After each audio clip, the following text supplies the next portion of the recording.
I got to do so much more than I ever imagined at that age. I think I was only about like 26 or 7, maybe like your age. Just about my age. So much more than I ever imagined. And it was all international. So then we got to travel a lot. One project was like a ground up project, and it was in Singapore. Sentosa Island was the space, but really there was nothing there but dirt. So it was from the ground up master planning a whole new theme park, and then just figuring out what to do and how to present it to the senior management to get approval. Wow. And working with the government. So you and your team were kind of really responsible for the whole, like starting up the whole project. Yeah, it was like carte blanche, like you could figure this out. So that was really exciting. And we had a good budget. I was able to interview consultants to hire them, and just the support I had from my boss, just he trusted me to do, gave me so much latitude, more than somebody my age would have. Hey, welcome back to My Perfect Path. For those of you who are new, I'm your host, Daniel Koo, and I welcome you to Season 2. For me, at large pivotal moments of my life, such as applying to new colleges, applying to new jobs, or determining what next career move is right for me, I spend time researching and finding mentorship to determine what was the best path for me. I knew that this struggle was not isolated to me. Everyone struggles with this simply because we cannot predict the future. However, I found something that is second best to predicting the future. It's learning from those ahead of our career, and from those who've seen more and experienced more. After all, there are not that many problems that have not been solved yet. If you've ever felt unsure about your next career move, you're in the right place.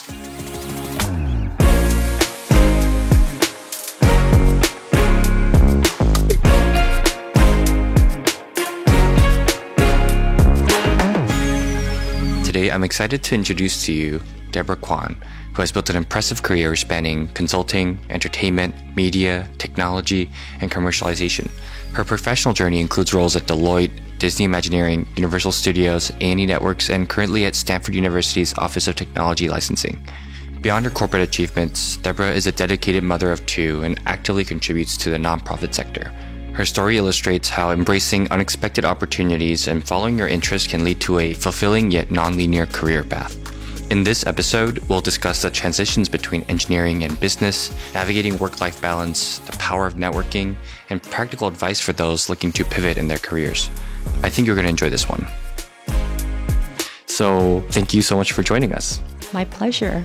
I think today we'll be kind of going over a lot of practical advice. I think that's what you're about as well. But before we go in, today's episode's name is My Windy Path.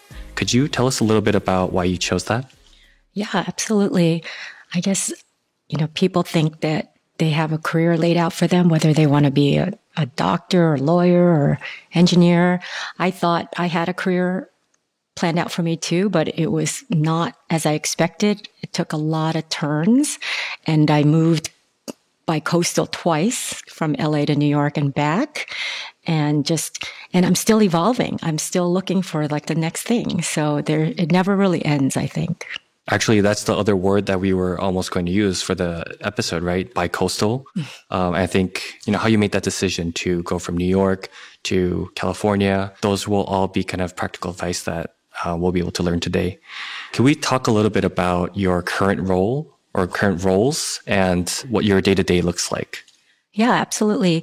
So I work part-time for a Stanford Office of Technology Licensing. So what I do is I market patents that come out of the labs at Stanford. So it entails having a business background so you can understand the aspects of the technology, and then writing abstracts to pull out the details of the technology and the patents and market them to companies that would want to license them. So it really is commercialization. And the mission statement there is to, better society through translating research from lab to society. And every research university out there has this function. So, like you went to USC, they have a big a commercialization office too, and they have roles like I have. But what was unique for me was my college roommate worked in this marketing role at Stanford. She moved away and then she was able to do it remotely. And then the workload got so big because Stanford just grew so much over the past 30 years that she needed help. And I was talking to her one day and I said, your job seems so interesting. And she said, oh, an opening's here. And that's how I got the job. So I think a key component about careers is really just who you know and not always, what you know. So it just timing, she was somebody who was talking to me about her career and I was looking to switch careers because I wanted to have a flexible part-time job. So that's my part-time job remotely. And then my other part-time job is working for a nonprofit. I'm a board member and doing strategic consulting for this nonprofit that supports special needs kids. So I'm rolling off of what I'm doing at Stanford and spending more time on nonprofit. I'm thinking to do more nonprofit for Asian American voices. So I'm looking to the next step, which is different than what I've done in the past. I think you touched on a really good point of like knowing the right people in your career. And as we'll talk about later in the episode, your move to Disney and your move to Universal was very much a process that was really aided by, the network that you've built over the years. So I think I'm really excited to hear more about that. Let's jump back to maybe your childhood times. And I want to know what kind of background you've had and how you grew up. Yeah, absolutely. So I was born in Seoul and we immigrated to America via Hawaii and then New York City when I was 2. So I don't remember much about Korea at all. But I watch a lot of Korean drama to try to see what my childhood could have been like if I had been in Korea. So that's one of the reasons I watch a lot of the K-dramas. So I'm so curious about how you grew up in Korea and, Yeah. But anyway, I came as an immigrant. So like immigrants, it was all about education and studying. Like you need to get good grades and go to a good school so you can, get a good job. So that was always the goal. And I was the oldest child. I was very independent and I tried to do a lot of different things growing up. I liked to write. I liked photography.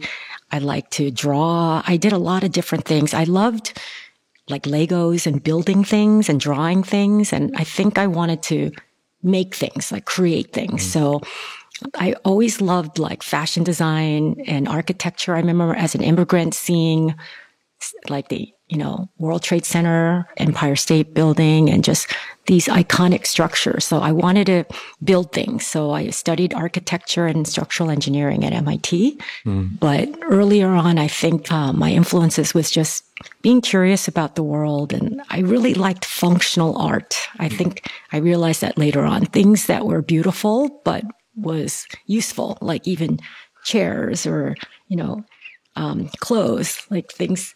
I like the aesthetics of things. So I actually resonate a lot with what you just said, because when I was growing up, I always remember trying to build things. I mean, they weren't really, amazing inventions at the time, but I think I was trying to, even for Legos, I like the Legos that move and that had moving parts rather than stationary ones. I always thought if it's stationary, you can just follow the instructions and make it.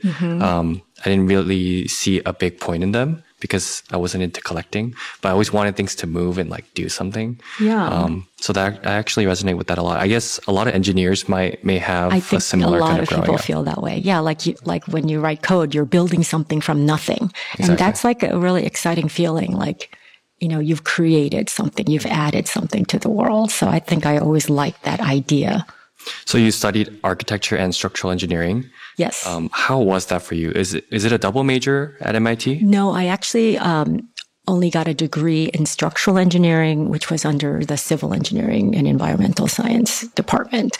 And I think because, like your peers, you wanted to get an engineering degree. So I just did architecture on the side while I got the degree in engineering. Oh, wow. Actually, I did something kind of similar. I studied cinematic arts as a minor. Oh. And I think, as engineers, if you take too many classes on the engineering side, you kind of want a creative side as well. So I feel like it's a good balance. Yeah, that's something that I was looking forward to. I don't know if you were doing the same. I think I did, because I think in one of my essays for grad school, I said I was a Libra and I'm all about balance.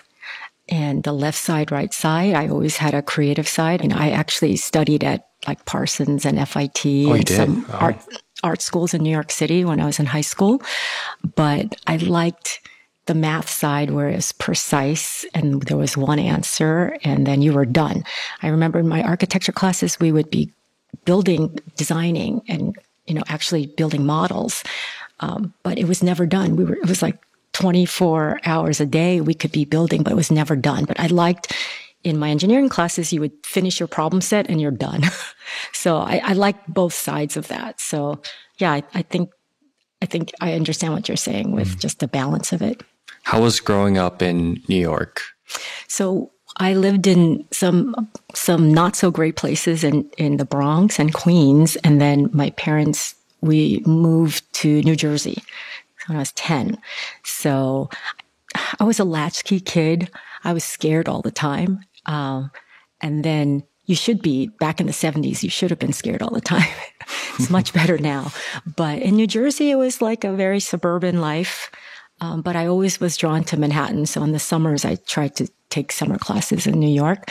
But it was like a typical suburban life. But my parents were working hard and I was very independent. So I just did things on my own. I signed up for my own classes and, just found my way through high school. I guess during high school, what was kind of like your favorite subject, if anything?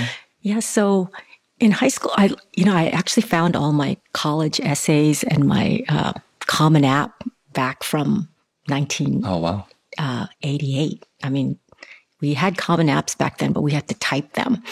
But my classes, I did very well in school, and it really was the teachers. I had such excellent, STEM teachers that I think it drew me to that. But I saw that in my activities, I had a t-shirt printing business. So I would design t-shirts. And then I also won some awards for designing clothes. So I made some jackets, and I won some home economics award in the state of New Jersey for this jacket. So I did all sorts of weird things, with creating things. That's very entrepreneurial as a high school student. And I'm I don't know.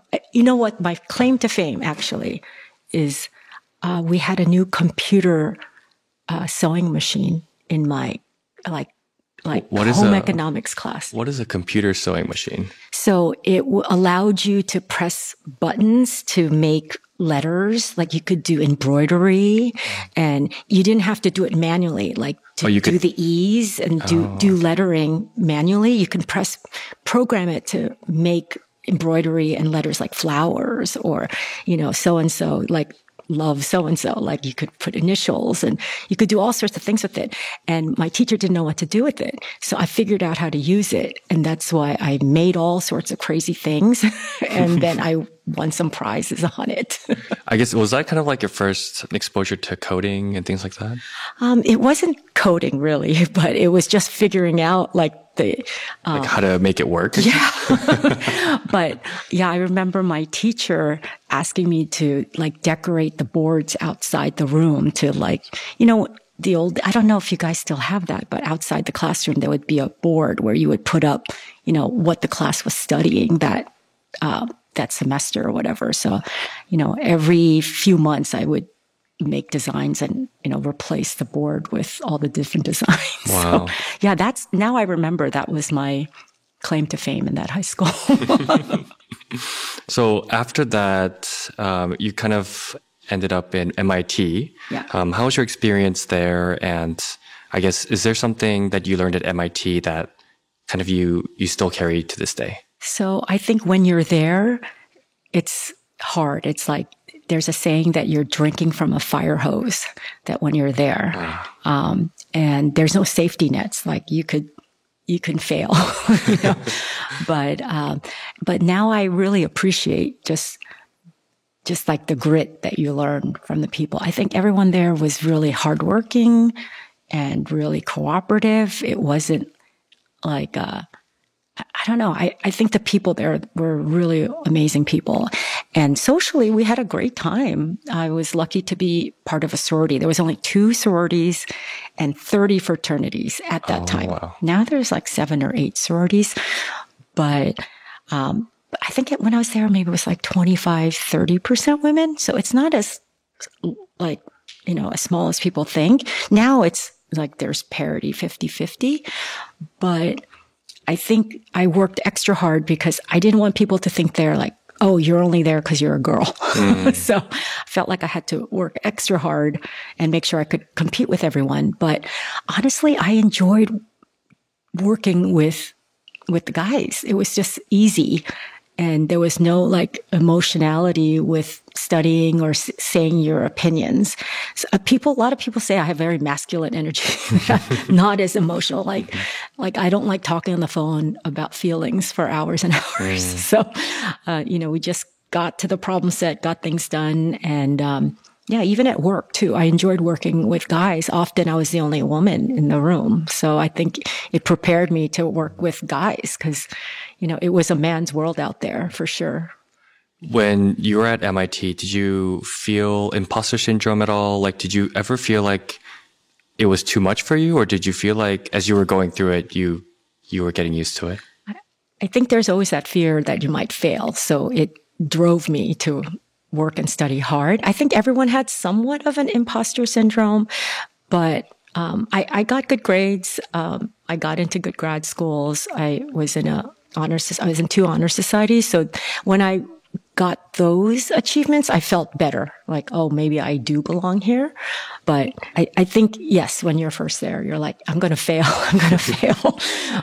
But yeah, even the first year is pass fail because people do fail. So they made it pass fail. So to ease the transition. But I think after like my grades settled, I got a rhythm. I think I felt much better about it. But often, whenever you're in new roles, new places, you always have an imposter syndrome. Yeah. I think, just talking to you, I get a feeling that you probably won't have failure as an option. Like, I feel like you would just kind of like really power through it and be prepared to make sure that you get good grades. Yeah, I didn't think there was ever a choice. Like you just had to. You just had to. But I think there is a mental health toll to it too. I think I still have nightmares that I'm going to fail a test. Honestly, like I've had those before. Really? As well. Yeah. I know a lot of people have that. It's like your final exam's coming up and you never went to class and you never dropped the class.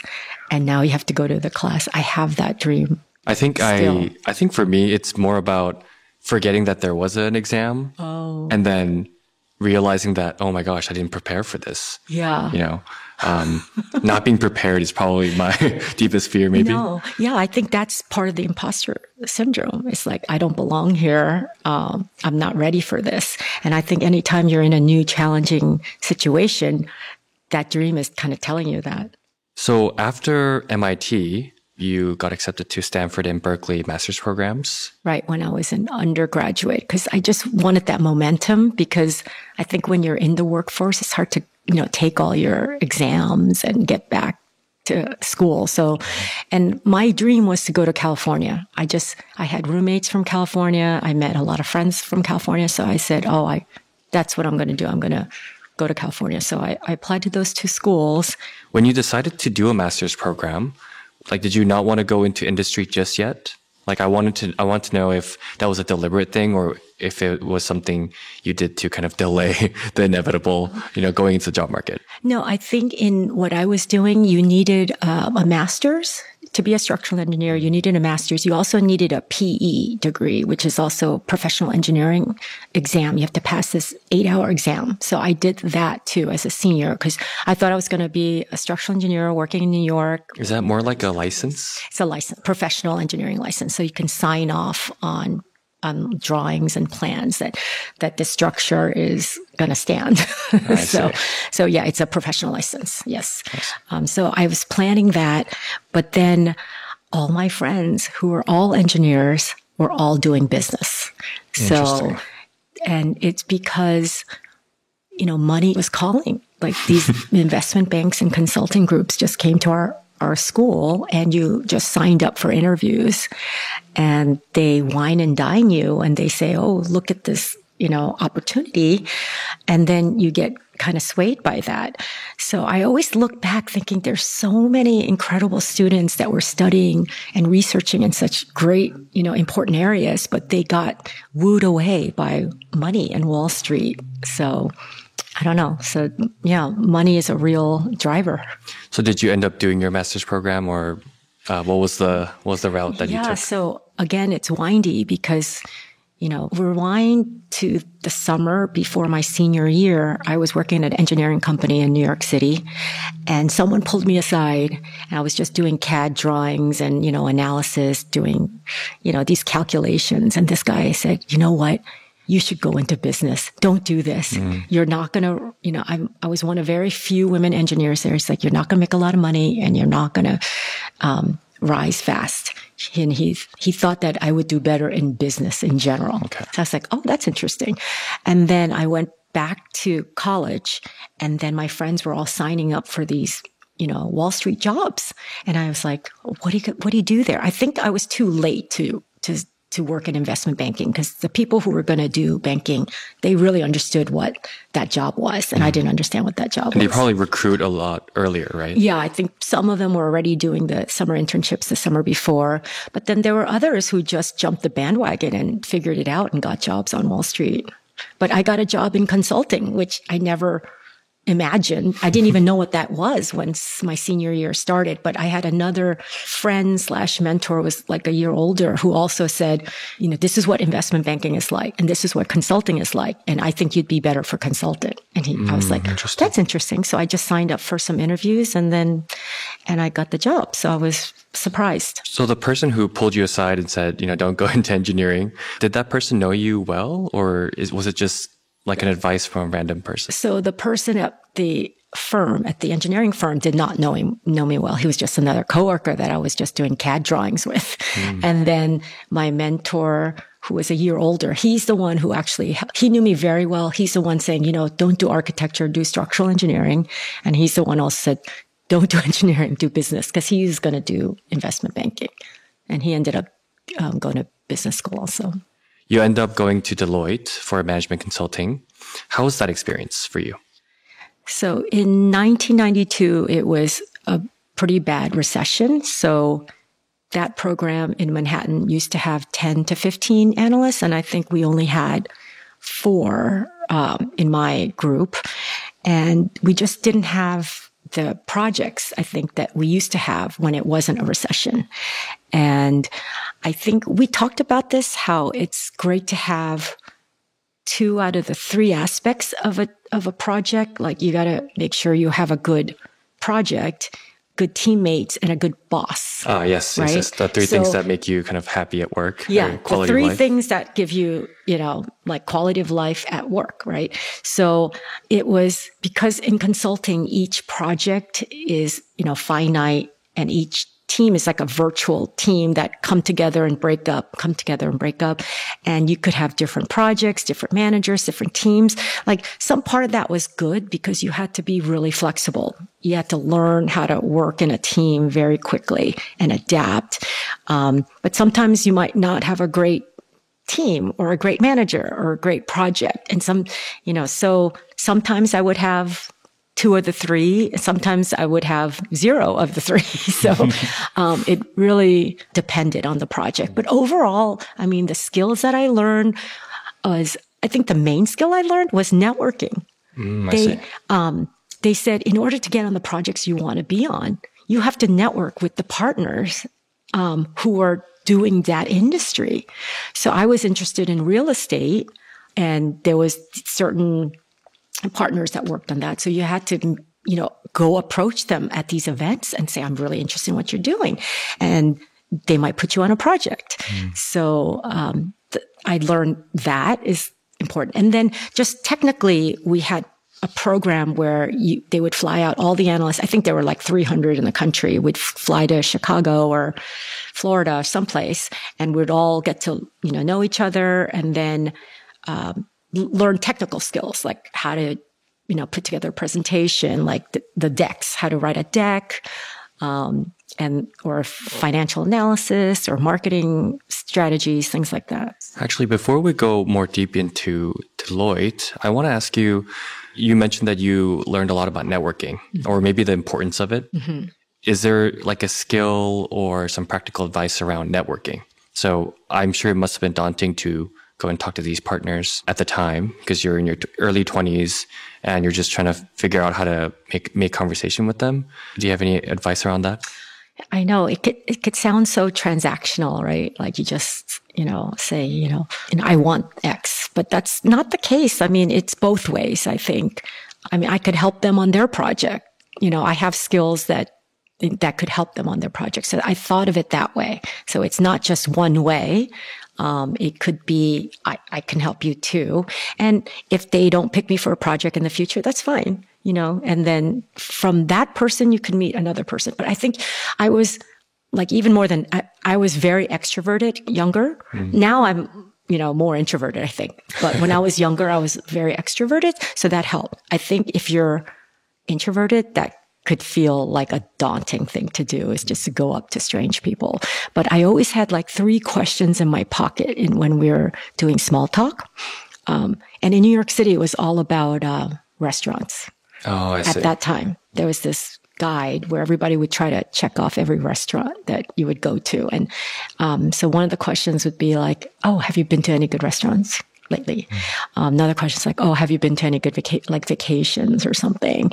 And like, tell me about what project are you working on? So just, if you don't have a flow with a conversation, at least I could be like, oh, have you been to a restaurant lately? Or I just went to, Le Coq Basque or whatever that restaurant was in New York City at the time. That's actually really good advice, I think, just because everyone loves food.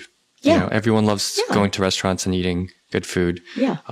Everyone loves to learn about, great restaurants. So I think that's really good practical advice. So now you're at Deloitte and you're kind of experiencing different projects and you're learning different things. When did you start to feel a little bit antsy and maybe look for a change? Yeah. So typically after the business analyst program, it's about 2 to 3 years. People go to business school afterwards. But because I had applied to Stanford and Berkeley from undergrad, I knew that I was going to go there because I was dating somebody on the West Coast. So I told my boyfriend at the time, like, I'm going to be at Stanford in 1994. And if somehow you can be there, maybe we can have a future together. So, the reason I went to Stanford over Berkeley was because Stanford let me defer 2 years so I could do this program, whereas Berkeley said no. So that's why, and Stanford was great. When I got there, they let me, modify my major so it wasn't so engineering, that it could be more about real estate development and more business focused. That actually turned out really great for you, I guess, because you got to try out working at Deloitte and being in industry, and then ending up kind of changing the major as well. I actually want to ask a question about the transition from engineering to maybe business consulting and that kind of arena. When you made that switch, what was kind of going through your head? I'm guessing you've been exposed to a lot of engineering at school, and you're kind of diving into this new career field. Was that difficult to kind of reconcile in your head? Or no, I just thought, gosh, this is so easy. Like the math that you needed was like, you only needed like algebra 2. You didn't need any, or maybe just algebra. You don't need differential equations. So it just felt easy. But all different skills. Like it was not your technical skills. It was all your, communication skills.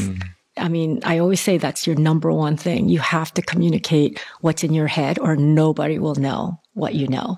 So it was a whole different skill set that, becomes more important. But what I realized though, and this is sad because it's like, back in that time, it was such a man's world. It was very sexist. It was very racist. And, I realized in college, you were judged by your grades, and that was objective. And in the work world, you were judged very subjectively. So I cut my hair. I wore glasses. We weren't able to wear pants at the time too. And, I remember just feeling really out of place. I was always like the youngest, on the team, many times, the only Asian, almost all the time, the only Asian, and often the only woman too. So it was interesting when Sheryl Sandberg said to lean in and sit at the table. I was the one always sitting not at the table, but on the outskirts at all those meetings. And I'm like, yeah, I didn't see myself as being at the table. I always sat outside the table. I think that actually must have been really tough and something that thankfully nowadays people don't experience as much. But are there any lessons that you kind of take away from that? Oh gosh, I had no mentor for that. I wish I had somebody I could look up to tell me it's okay, just being a woman or being 20. I might probably look like 15 at the time too. That's, you could still, I wish I had more confidence. Yeah. But yeah, I do feel sorry for that young person back then. But I'm really proud that this generation, they don't have to feel that way. And if someone were to kind of go through something similar, maybe to a lesser degree, what would you say to them? Oh, gosh, that's hard. Just focus on your work. It's just because you might be younger or female or Asian doesn't mean your work is not as good as the next person. So moving on from Deloitte, so now you've started your master's program at Stanford. Tell me about your relationship and how that kind of panned out. Yeah, so I met Ken when I was working at that engineering firm the summer before my senior year, and he was a third-year med student, and he was in New York. I'm going to be in Boston, so we did a long distance there, and then I did come back to New York to work for Deloitte, and then he went to LA for residency. So we were doing bi-coastal relationship, and I said, it's confirmed that I'm going to be at Stanford in 1994. So if we're going to have a future, you need to be there. Yeah, move to NorCal. Yeah. So, it was really hard to do, but he was able to switch residency spots with somebody he knew, that was at Stanford who wanted to come to UCLA, and they just did an even swap. And it's not easy to do that for residencies, but it happened. Right. Yeah, That's it's not something almost common. impossible, Yeah. But it just happened that, he had interviewed at Stanford, so they wanted him, and then vice versa. The woman who wanted to come down to UCLA, they knew her, so they accepted her. And again, it was through, his medical school friend who was at Stanford that said that Ken contacted him and said, I want to get to Stanford. What's the situation up there? And he said, I know somebody who wants to go to LA. And that's how it happened. And it's almost like destiny. Yeah, it really is. But, so that happened, and we got engaged at that Hoover Tower, and then we lived there. Yeah, that was 30 plus years ago. Wow. Yeah. Okay, so you meet the love of your life, and you're kind of staying in Stanford and the Bay Area. Yeah.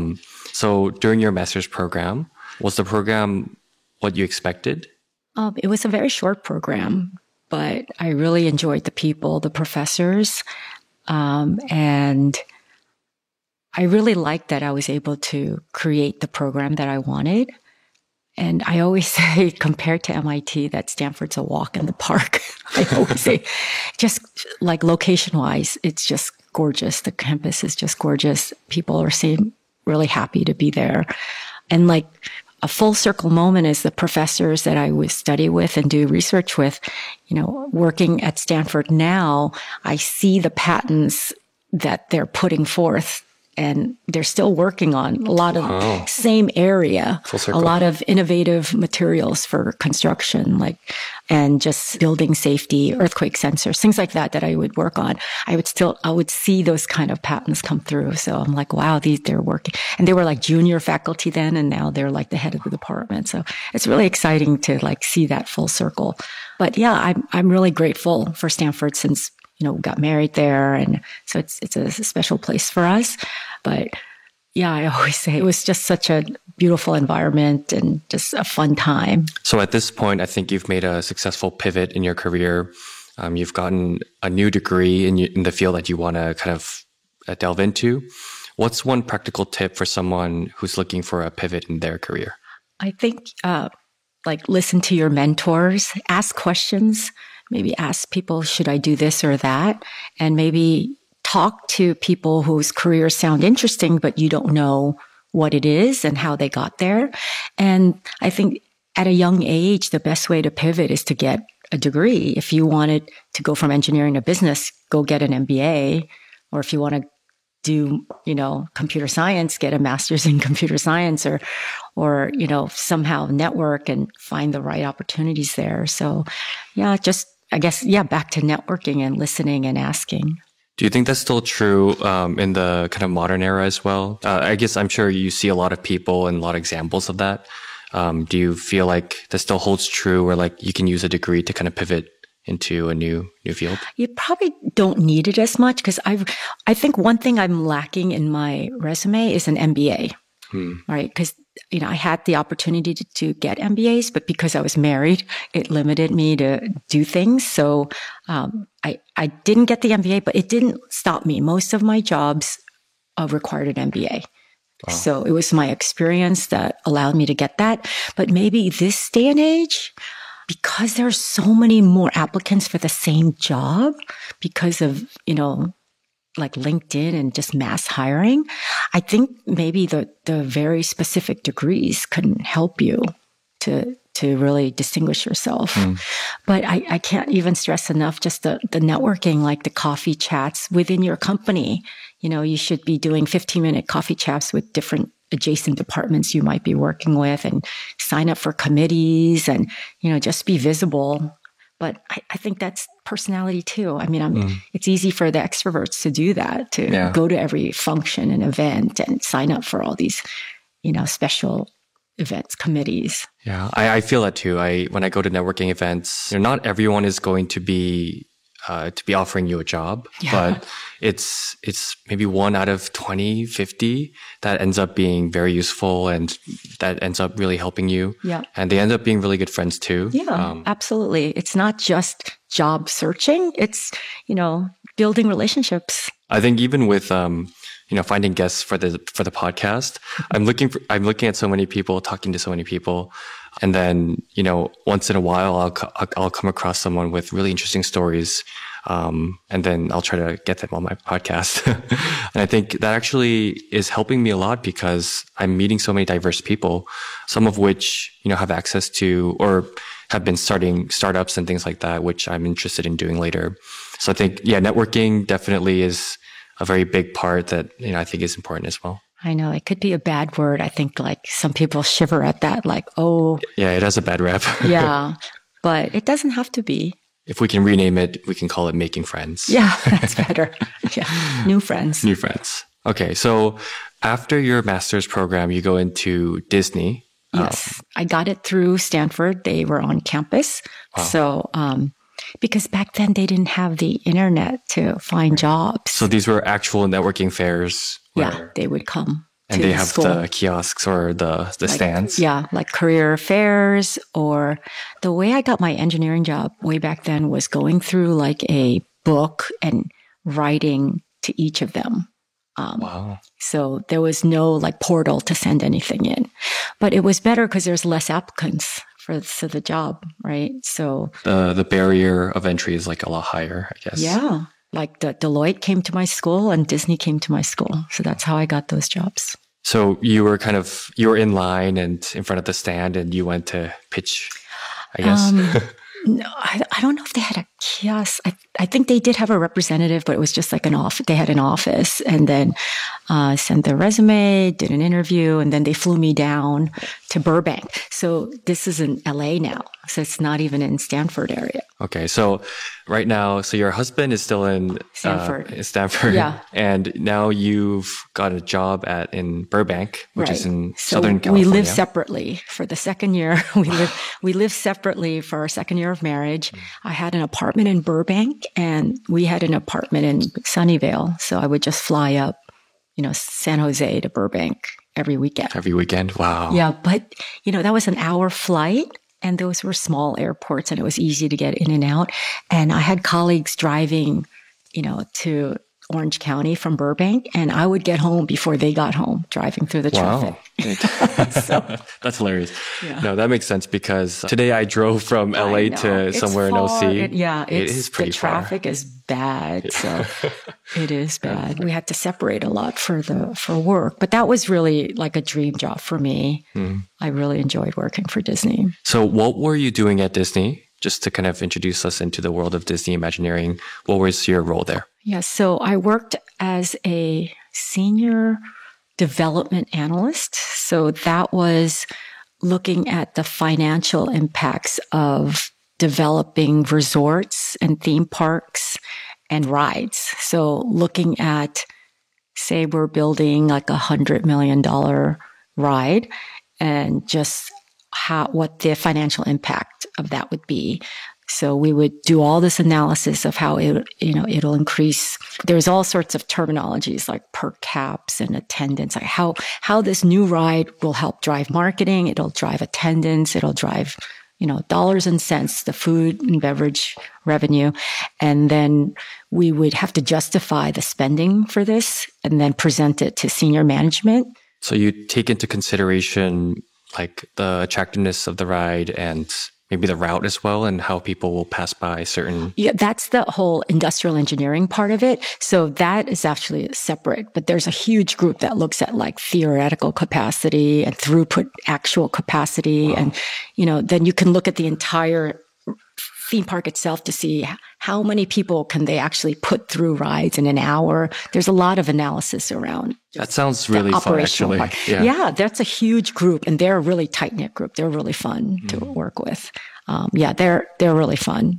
There's a lot of internships there too. So yeah, there's a lot of internships there. But it was more on the financial side. But I got to work a lot with engineers, who are designing these structures, like the rides or the water parks or the resorts, like the hotels, all the golf courses. So in order to do my analysis, I would have to work with engineers to figure out what all the assumptions and inputs were. So it seems like there is a bit of connection from your past studies. I know you were interested in architecture, so now you're kind of building something. Yeah, it was my dream job, honestly, because not only I was the client, like when you're a consultant, you're always working for the client, right? So it's always nice to be on the client side. Like you're the ones hiring the consultants. So I was the one hiring consultants and they were providing, information that I would need to analyze the projects. So now actually the people you work with are both jobs that you've had before, right? So you were an engineer, you were a consultant. So I assume that would have helped you a lot in communicating with them. Yeah, I appreciated their perspective for sure. I wanted to make sure I gave them very clear updates on the projects, like clear goals. If anything changed, you had to communicate very clearly so we don't waste their time and then they charge us too much because we didn't tell them that something pivoted, right? So it's again back to communications with your clients. And at this point, I was more seasoned, so I had more confidence in working with consultants. This is just for me, but what kind of rides did you work on, and did you ever have to go to Japan to work on some of the? No, I didn't work on Tokyo Disneyland. I worked on Tower of Terror. Oh, wow. Yeah, that was really fun. I worked on some Florida projects, some of the hotels in Florida. Gosh, what are they called? Like maybe the All Stars Hotel. Some of the hotels I worked on. I also worked on Downtown Disney. Oh, yes. Before it was Downtown Disney, it was so many different names we had. And I was actually just at Disney the other day. It's changed so much, Downtown Disney.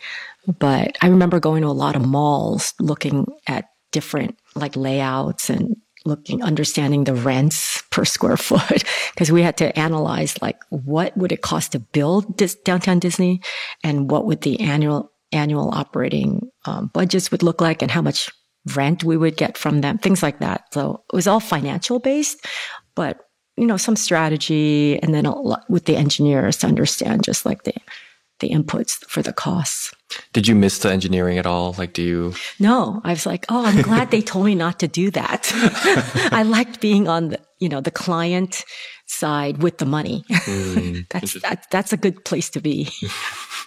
Interesting. And it seems like you've really found the field that you're most interested in, and you're kind of stabilized in that field. Yeah, I really thought, oh gosh, this is something I could do a long time, right? And then my husband did move down to LA eventually to do another residency. So he followed me down this time. Okay, so now you're together. Yeah, now we're together again. And then I continue at Disney, and then we could talk about Universal if you wanted to. Yeah, the next step would be Universal. And I think here there's an important lesson to be learned about mentorship. You just explained how it was your dream job, but I guess what kind of led you to move on to a different company? Yes, so my boss, he moved to Universal Creative. So that was the Imagineering kind of counterpart at Universal. And they were on a big international expansion, and they were growing the group. So he brought me on, and I got to do so much more than I ever imagined at that age. I think I was only about 26 or 7, maybe like your age. Just about my age. So much more than I ever imagined. And it was all international. So then we got to travel a lot at that company. What was kind of like the size and impact of your work? I just kind of want to know the scale at which you're kind of operating at. One project was like a ground up project, and it was in Singapore. And so it was like working with Asians for the first time. I was like, oh my gosh, I was so happy. So it was like ground up. There was Sentosa Island. I think Universal has a project there now, but Sentosa Island was the space. But really, there was nothing there but dirt. So it was from the ground up master planning a whole new theme park, and then just figuring out what to do and how to present it to the senior management to get approval, and working with the government. Actually, we worked a lot with the development folks over at Singapore. So you and your team were kind of really responsible for the whole, starting up the whole project. Yeah, it was like carte blanche, like you could figure this out. So that was really exciting. And we had a good budget. I was able to interview consultants to hire them. We had people drawing up plans for different ideas of, the different lands we had. We had certain properties, I think we had Marvel at the time, a lot of Steven Spielberg properties. So, like Jurassic Park and those kinds of properties as in kind of like assets? Assets, okay, yeah. I see. So we could use those to do whatever ride we wanted. So, of course, you would lift whatever's most popular from the other parks. But, you could create new rides. You could create new ideas. It's interesting. The strategy for Universal was off-the-shelf rides. They would just buy a coaster and then, theme it to the Universal style, whereas Disney would build custom straight. They were much more expensive. I think that's so interesting the way you say off the shelf rides. Yeah.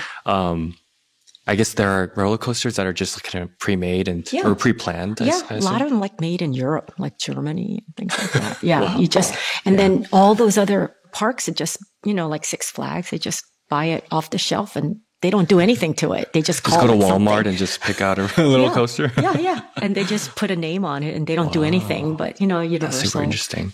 Legoland, they would, brand it their way. Yeah. I see. And I assume those are really hard to customize. Once, I guess there's a whole brand that does pre-planned ones, and then there's a customizable option.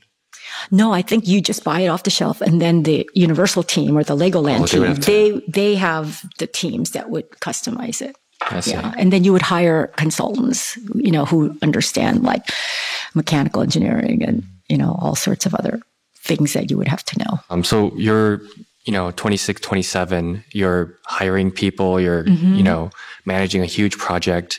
And you mentioned before that you felt very confident by this point.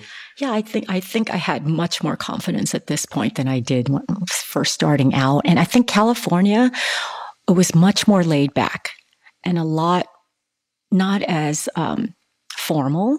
Like I was able to wear pants at work. I wasn't able to wear pants in New York. And there were a lot more women, and also it's the nature of the industry too, consulting. Like there was not a lot of women partners, and not as many mentors. And it was also the time in the 90s, whereas now I'm like almost the 2000s. And, there's a lot more, I don't know, just more gender parity, I think, and California. So when you moved on to Universal Studios, well, I assume that it was probably a really good move for you. Yeah. And you really enjoyed it there as well? I did. I would still say that's my favorite job still. So for you, everywhere you worked at, it was like, or I guess not everywhere, but Disney was very great to you as well. But was Universal kind of good in a different way? It was different because of my role and just the support I had from my boss. Just he trusted me gave me so much latitude, more than somebody my age would have. How did you come across this role and how did you kind of acquire the job? You mean the Universal one? Mm-hmm. Oh, it was just because I worked on a big project with my boss at Disney. So, and then your boss was able to kind of pull you into when he got recruited to Universal, he said, "Hey, if you're interested in moving, I think I have a role for you." So it took a few months, but then I joined him later. So after Universal, you end up back in New York somehow. What was kind of like the scenario there? And you had to get a whole new job as well. Yeah. So my husband finished his residency and wanted to work in New York. So we had to move for his job. So I said goodbye to Universal, which was really sad. I hired my replacement and then I had to hit the pavement in New York City to see what else I could do next. And there wasn't theme park presence there. And in New York, it's mostly media in entertainment. So I looked at different opportunities there, but I was looking at what are the big companies, in New York City. I was focused on media, but I also wanted to see retail because I was always interested in fashion and New York City is fashion. So I interviewed at Calvin Klein and Ralph Lauren and Coach, J. Crew. It was interesting, but I realized that the creative was king there and the financial groups were, very... I guess not as impactful. No. And I think they're just not run very well. So I think I did have a mentor, a good friend who was in the business that said, don't do this. But I did have a detour. When I first moved to New York, while I was looking for a job, I did have a college friend who worked at a startup and it was called Video Fashion. It was in fashion and they had a whole library of like VHS and all these old tapes and, the internet was growing. So it was to digitize all that and sell content. So I tried to work for a startup for a few months, but it was a disaster for me. I realized I needed structure. It was just chaos. I think people who can deal with a lot of uncertainties, it's good for them, but the hours were crazy. The people were coming in and out and, you could be doing strategy on, in the morning and then like booking flights for all these people in the afternoon, like I just needed more structure.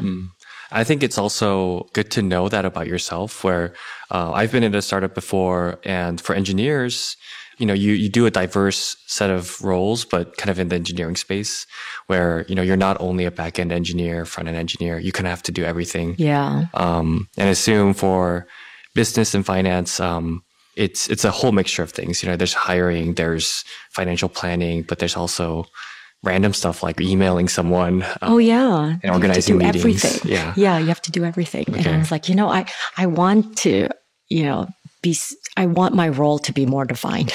I'm also curious for finance, just because I don't know the industry that well. Is it difficult to do finance in a different industry? Is it completely different? It depends because finance could be part of more accounting and that is probably transferable to many industries. But then if there's finance, more strategic planning and business development, that's more industry specific. So I think if you're more accounting focused, then you can probably transfer much more easily. But mine was more related to the industry. So you end up going to A&E Television as manager of financial planning and analysis. Yeah. How did you find this role? And I guess, how did you kind of ease into it?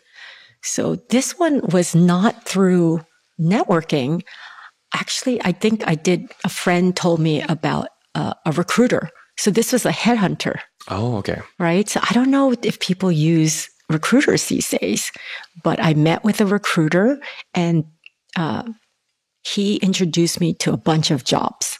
And I said I wanted the A&E one. So then he pitched me to A&E, and then I met with a bunch of people and got the job. so that was it was a recruiter, not necessarily like a friend of a friend. It wasn't like you looked up a job posting and you were applying, right? No, I mean, in those days, we didn't have like full-blown internet. The first time I used that was something called monster.com. Oh, yes. Do you remember that? Yeah. I actually did. That's the next job was with monster.com, but it was again through friends. But at that time, it was way less applicants. And then now with remote, people could apply from all over the world. But at that time, you had to live in that area. You're just competing with the local kind of area. Yeah. Competing with the local talent. How was your life at A&E Television? Did you feel like it was a field that you liked? I mean, it's very different from theme parks. Yes. It's exciting because it was all new vocabulary, like all new. The industry is completely different, a whole different revenue model, so it was cable. So cable television back then. What we did in my group, we talked a lot about convergence, about how the internet and television was going to converge. So we were just contemplating like when that happens. I mean, that's YouTube basically. Right? Yes, that's YouTube. And like back then it was about like video on demand. Can you imagine skipping through commercials? Right. So we used to contemplate the future a lot of how like digital will take over, all of media. So that's funny because, they dreamt of skipping ads, but now we're stuck with ads with YouTube, right? So then that's how they get you to pay, right? Because it really is like, how do you pay for this content? Yeah. So we used to contemplate that a lot. I see. So after that, I want to ask you about family at this point. Did you have children at this point, or were you planning to? No, we were thinking about it, but then he decided he wanted to come back to California. Oh, before you started a family? Yes, before we started a family. Okay. But I really enjoyed A&E a lot because I'd learned a whole new industry. And what I learned from that job was I worked for these huge corporations with a lot of politics. A&E was a private company, but it was owned by Disney, but it was private and it was very profitable. So they gave us a lot of leeway. And I enjoyed working for a more medium-sized company where I would talk to the CFO and CEO all the time. They were on the same floor. They would just pop by. We would talk about a project. So I love having access to senior management, like with a smaller company. I thought that was really exciting.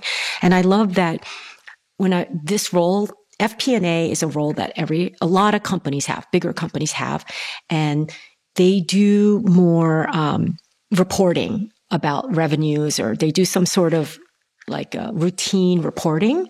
And then they also do special projects. But as a consultant or at Disney Universal, I always just only worked on projects.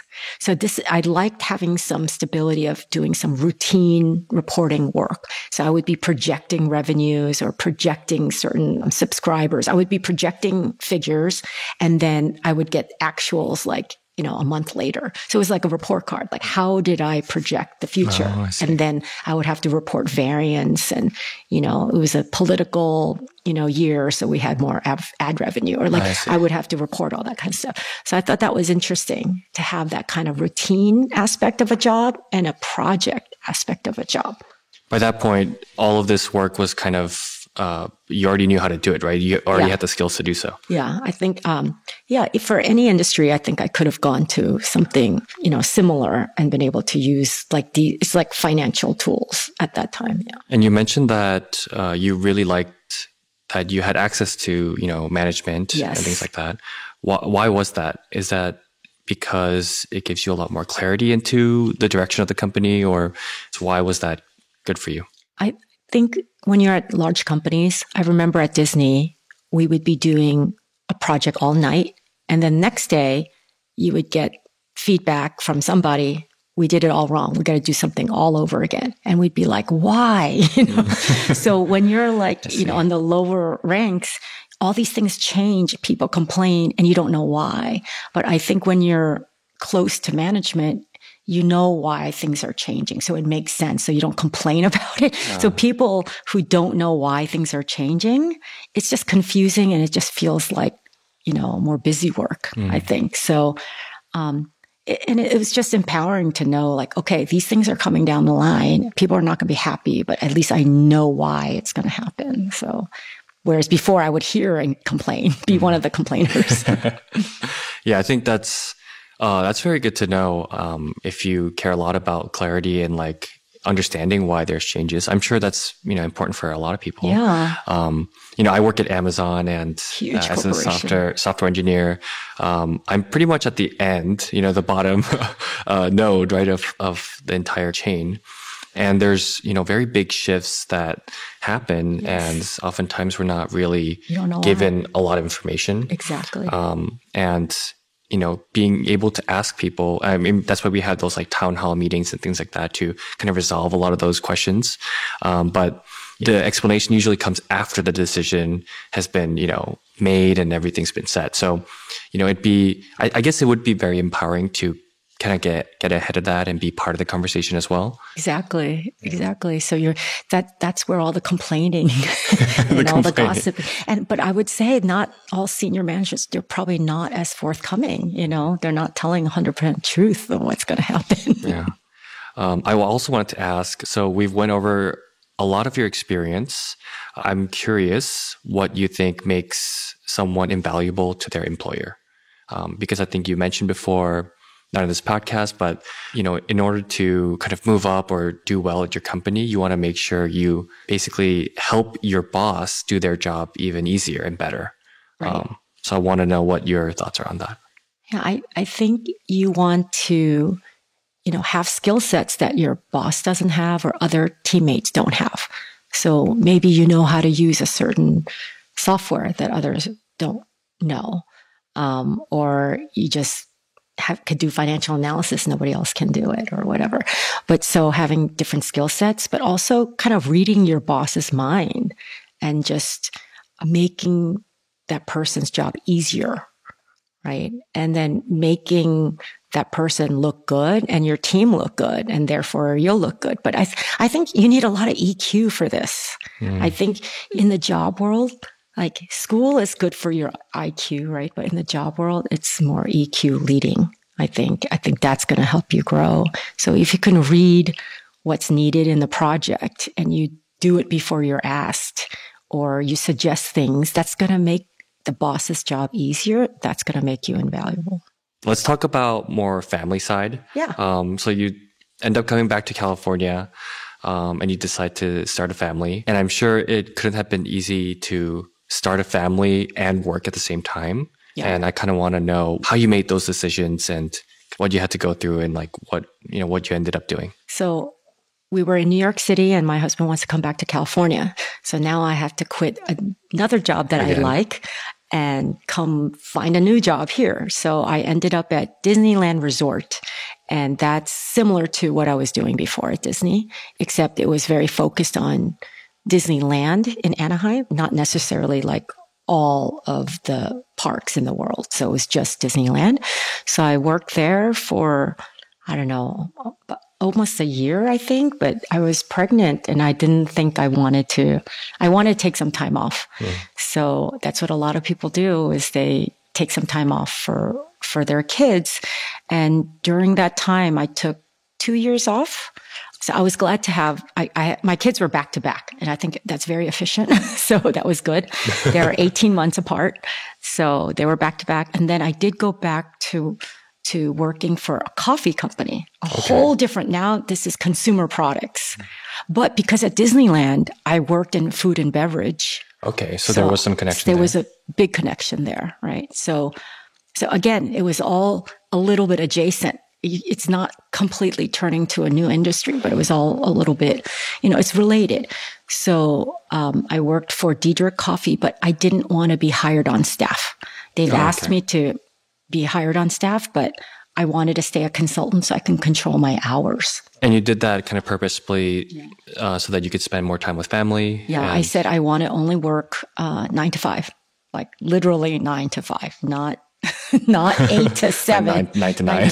Yeah. So because it's an hourly consulting type role, I left when I needed to leave. So I felt good about doing that rather than being an employee, which would have been much, much harder to do that. Yeah. And as a mother of two, I want to ask you, how have you balanced your professional ambitions with family responsibility? Like, I assume that would be very difficult to manage. Did you have like a priority in mind, or I guess what was kind of like your decision criteria when you were making these career decisions? So I always said family first. If there was something wrong with the kids, I would leave work immediately. I was very careful to find a job that was very close to my home also. So I could get home in 15 minutes. So, and at this time, the kids were going to preschool. So I would drop them off at preschool, and I had a full-time nanny. And then I was able to just manage for a few years like that. But yeah, the priority was the kids for sure. Yeah. So you just have to make sure that I was flexible. So I made sure that I had my hours like very clear. I think part of what kind of gave you a lot of advantages is your career until before having kids it was actually like a lot. Like you've gone through a lot and you've done a lot before that. And I think that gave you kind of like the leverage and the possibility of having a flexible kind of working environment. I think so. I think that's a good way to put it. I felt very confident that I could just say, this is what I want. And if they said no, I could just walk. I had go find something else. I would just find something else. But I did develop a really good relationship with the CEO that I'm still in contact with today. And I think one of the things that was helpful when we were working together is whenever I'd write presentations, like especially like board of directors or any big decisions, when we'd go through the deck, he'd always have a question, and I'd always say, it's on the next page or it's later. So I think he loved that. He loved that I would anticipate his questions and I would answer it eventually. And he always said, I love that you were answering my questions. So I would say, whenever you're presenting, just anticipate what the questions are going to be, because they're going to poke. We used to say everyone's going to poke holes at all your assumptions. Like, how did you think of that? Why? Like, just have an answer for all those things. Make sure it's on the next page. Yeah, just be prepared. Yeah, like anticipate every question you're going to get, because you're going to lose credibility, especially if you're in a room with people you don't know and you can't answer basic questions. You're done. Right? That's true. So after you have kids and you have a family now, did you continue working part-time? So after the Diedrich, actually what happened was the company was sold. And that was the goal of the project, was to sell the company. So the project was sold. So that was done. I worked there full-time 4 years. And then around that same time, I was looking. I knew that the end was near for that project.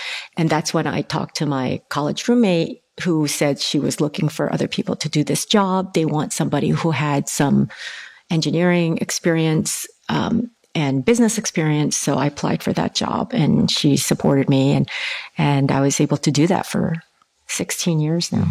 Wow. As we're nearing the end of the episode, I want to ask if there's any advice to people who want to have a family and a career at the same time.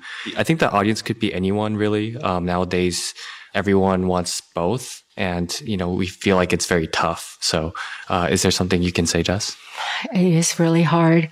I think if you can have a boss or a mentor who can allow the flexible hours, and with this hybrid remote work that allows the flexible hours, so that's helpful, so that at certain parts of the day, you can be available for the kids, but then you're working at night also. So the flexibility, and also you want to have some purpose in your job. I think if you're just, if you are lucky enough to be able to feel connected to your job, feeling like you're doing something important, that'll motivate you to get through balancing work and family. As one of the last questions, to whom would you recommend this kind of finance career, and to whom would you not recommend it? Yeah, so finance is so broad. So finance means so many different things in different industries, and the job titles are different. Like the FP&A is very different than strategic planning and finance, right? But I think someone who's high-level thinking, very analytical, obviously. But engineers love finance because it's a lot of numbers and it's a lot of analysis. I don't think personality matters as much, but someone who's attention to detail and who can communicate the numbers. I think what makes you more valuable than just being a financial person and just being able to, run numbers is to communicate what those numbers mean and what kind of action you should take because of those numbers and what the trends are and just what's the insight from the numbers. So somebody who has good insight and communication skills to be able to articulate that. Let's say there's someone out there listening and they want to do exactly what you do. What is one piece of advice you'd give to that person? But what exactly do I do? There's nothing exactly that I do.